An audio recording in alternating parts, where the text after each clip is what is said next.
Dragi bratje in sestre, dragi prijatelji, svetno nedeljo vstopamo v skrivnosti velikega tedna, spremljali bomo Jezusa na njegovi poti, da bi iskali odgovore tudi na naša življenjska vprašanja. Sveta nedelja nam govori, da Jezusov nauk ne temelji na zemeljski moči, ampak na ljubezni in resnici ter pravičnosti. Jezus Jeruzalem ne pride z vojsko, tudi ne s konjenico, ampak prijezdi na osličju, ki niti ni bil njegova last. Konji, ki so v tistem času predstavljali vojaško moč, niso prisotni. Izraelov kralj ne prihaja na konju, njegova moč ni bila v prizadevanjih za zunanjo moč. Tudi ne gradi na tem, da bi naredil vtis močne in popularne osebnosti. Prihaja na osličju, simbolu miru, živali, ki je popolnoma neuporabno v vojaške namene. Živali, ki simbolizira revne in uboge. Njegov prihod v Jeruzalem na izposojenem osličju je najprej znamenje človeške nemoči in tudi izpolnitev preroških napovedi, toda istočasno tudi izraz izrednega zaupanja v Božjo moč, ki se uresničuje v Jezusu. Njegova majhnost postane veličina. Ne poganja se za neke zemeljske moči, ampak za resnico, pravičnost in ljubezen. In tako velja tudi danes. Niso revolucionarji tisti, ki delajo svet vedno bolj human. Nasilje in pobijanje je slej ko prej razkrinkano v vsej svoji laži, gnilobi in pogubnosti. Jezus, ki prihaja v Jeruzalem na izposojenem osličju, je najbolj jasna kritika vsakršne oblike totalitarizma, vsakega poskusa nasilja nad drugimi ljudmi v moči kapitala, v moči funkcije, v moči neke zunanje druge medijske moči. Prihaja tiho in iskreno, prihaja, da bi pokazal, kako je človekova veličina v tem, da posluša, odpušča, razume.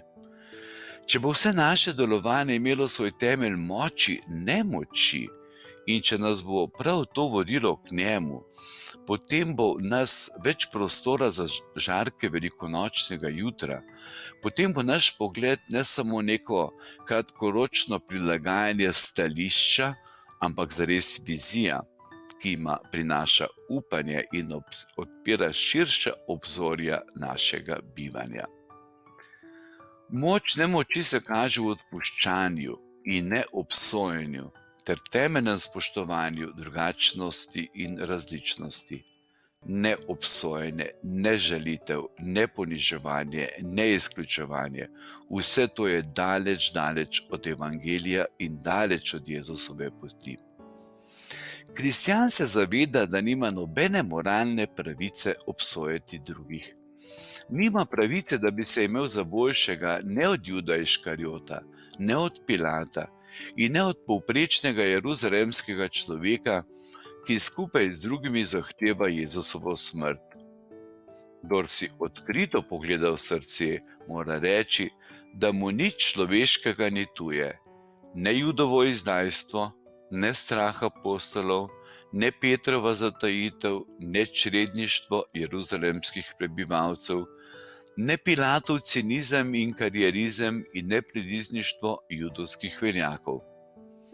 Če bi se človek danes vso svojo pripravljenostjo na kompromise, vso brezbrižnostjo za krivice, ki se dogajajo okoli njega, a jih mirno prenaša, ker noče imeti sitnosti in neprijetnosti, vso svojo strahopetnostjo in vso svojo sedanjo odvisnostjo od javnega mnenja in propagande, znašel na jeruzalemskih ulicah na prvi veliki petek, kako bi ravnal?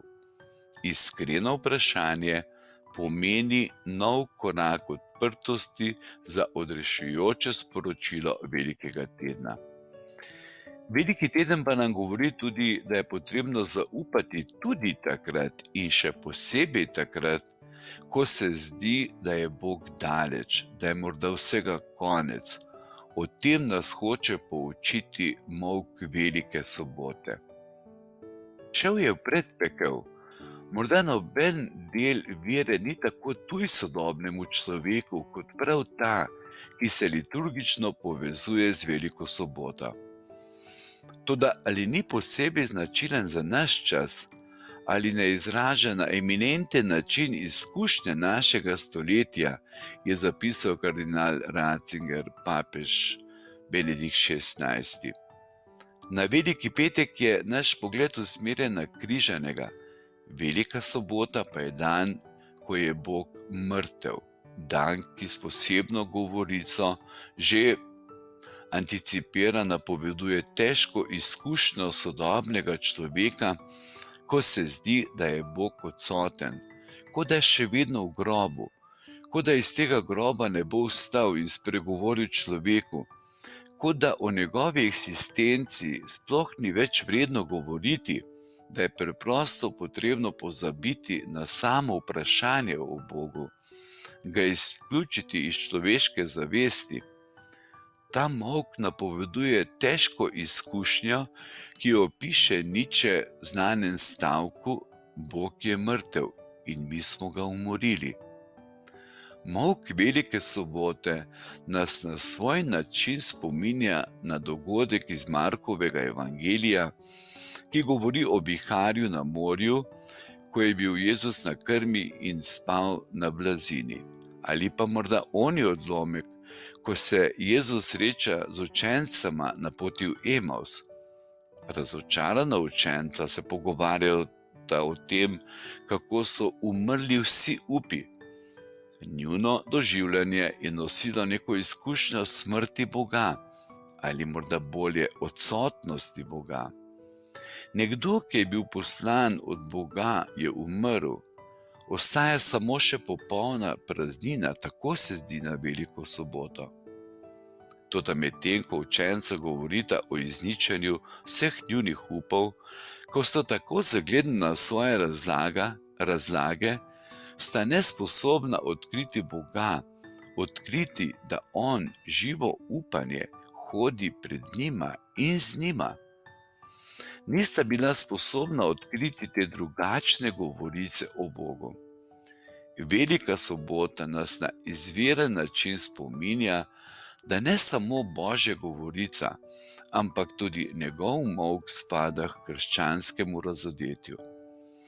Ko bomo doživeli moč te drugačne govorice Boga, razodevanje Boga v njegovem molku, bližino navidezne odsotnosti ostalega, posebej takrat, ko v našem življenju ni nekega pravega upanja, ko smo morda popolnoma zagledani v svoje človeške razlage in nam marsikaj ni jasno, če bomo prisluhnili novi, drugačni govorici Boga, potem bo v nas prostor za žarek velikonočnega jutra. Vsem skupaj želim, da bi v velikem tednu zares doživeli bližino Jezusa Kristusa, da bi se več pogovarjali med seboj, da bi se več pogovarjali z ljubim Bogom in da bi ob spremljanju Jezusa mogli zares najti odgovore na mnoga naša življenjska vprašanja. Predvsem pa, da bi se zavedali tega, kar je zapisal sveti papež Janez Pavel II., da je vsaka bolečina odrešujoča bolečina, če jo nosimo skupaj s Kristusom, če jo darujemo. Ta bolečina nas potem lahko krepi, dela bolj iskrene, bolj ponižne, pa tudi bolj močne v zavesti, da v nobeni bolečini, nobenem križu, nobenem molku velike sobote, ko se zdi, da je Bog odsoten, da je daleč, da nas je pozabil, nismo sami. Takrat, ko se zdi, da je morda najtežje, nas ljubi Bog nosi v svojem naročju, objema nas svojo nežnostjo.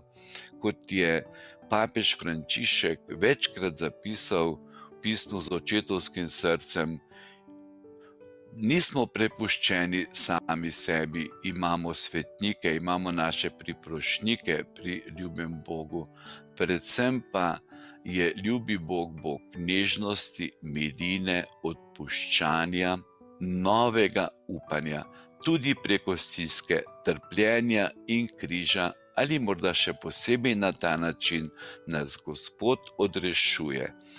Noben človeški padec, nobeno slabo dejanje ne more izničiti Božjega usmiljenja in dobrotja. To, kar mi lahko storimo, je predvsem, da to odrešenje, to odpuščanje sprejmemo, da nas dejansko odreši, prinaša upanje in zavest, da smo ljubljeni, da nas ljubi Bog, objema svojo nežnostjo in svojim usmiljenjem.